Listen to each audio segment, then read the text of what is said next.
America's birth rates are declining, with some calling it a national emergency. So how do we reverse the trend? A writer at The Federalist and Lutheran pastor says the answer is tear down the friend zone. Hans Feeney explains, being caught in the friend zone is an inarguable drag on fertility rates, as a man who spends several years pledging his heart to a woman who will never have his children is also a man who most likely won't procreate with anyone else during that time of incarceration. Lou Dobbs has been making this argument for years. The pastor continues, for the friend zone to be destroyed, women must accept the following truths. You don't have any guy friends, and in fact, you can't have any guy friends.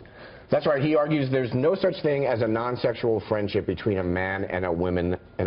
Let's see what our panel thinks. All right, Michael, using the pastor's definition of a friend here, he says that's someone you deliberately choose to spend one-on-one time with.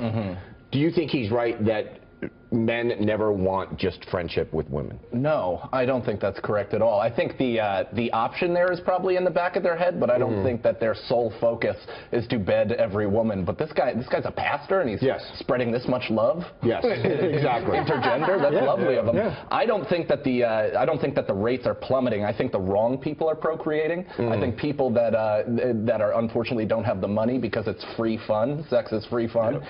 Those are the people that are procreating, and none of the intelligent, well-to-do people are dropping batches anymore. Wow, you sound a little like Charles Murray. Right. And it ain't free, by the way. It ain't free fun.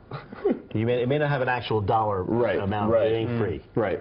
Takes a little of your soul each and every time. Oh, yeah. Kirsten, what do you think?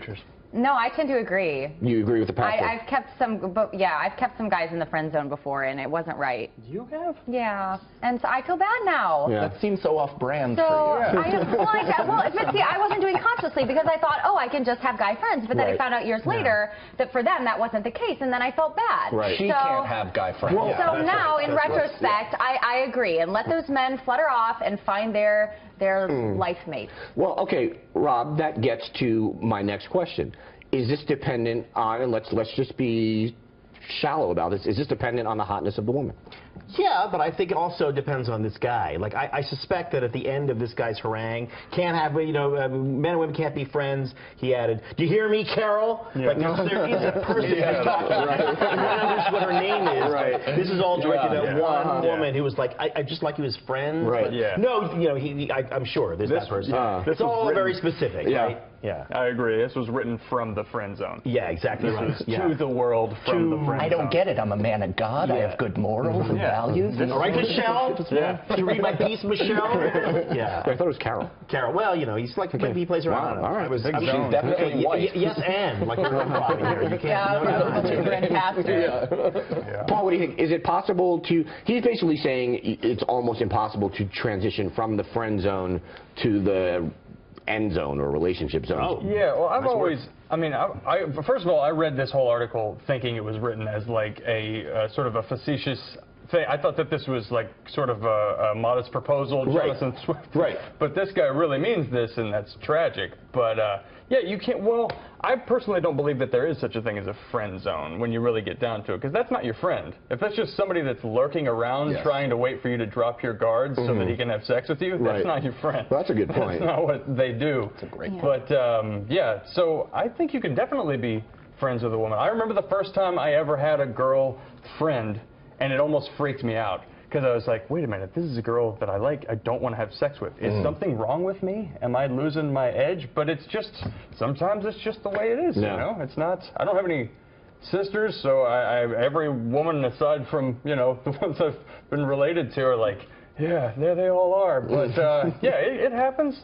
Yeah, if you're not a pastor and everybody's telling you every sexual impulse you've ever had in your life is wrong, maybe you're a little more balanced about it. That's your point. I like how you're looking at women with that. There you are. What was this friend who was a girl? What was her name? Her name is Sarah. And what did she look like? She's blonde. She's very pretty. She's engaged to a good friend of mine, and we've been friends for years and years. She's a hilarious comedian. She should have been on the show. Congratulations on being able to lie that quickly. I got a backlog. It's all in the chip. Before we go, I want to get into this. I want to get into this pastor's assertion, because this I thought was weirder than the article itself. That he thinks ending the friend zone would reverse the trend of Americans waiting longer to get married.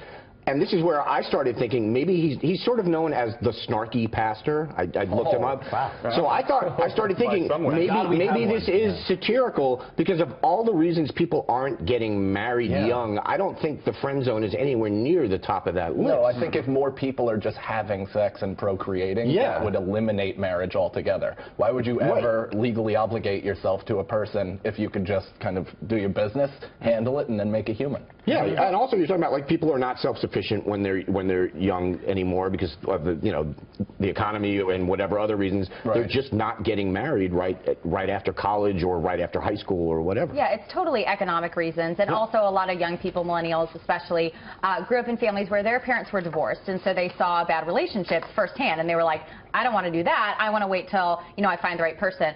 But also, actually, there's a corresponding study about young people. They're not getting married as fast, but they're also not having as much sex, just generally. So, whether it's outside of marriage, they're not having as many partners. They're not having as much sex. So. I don't know what's going on. Yeah. Maybe they're just like hands off. The economy's so bad, I just want to stay in a hole and watch Netflix. Right. I don't know. also like pot quite a bit, so I figured that's why I'm coughing dust. That might be right.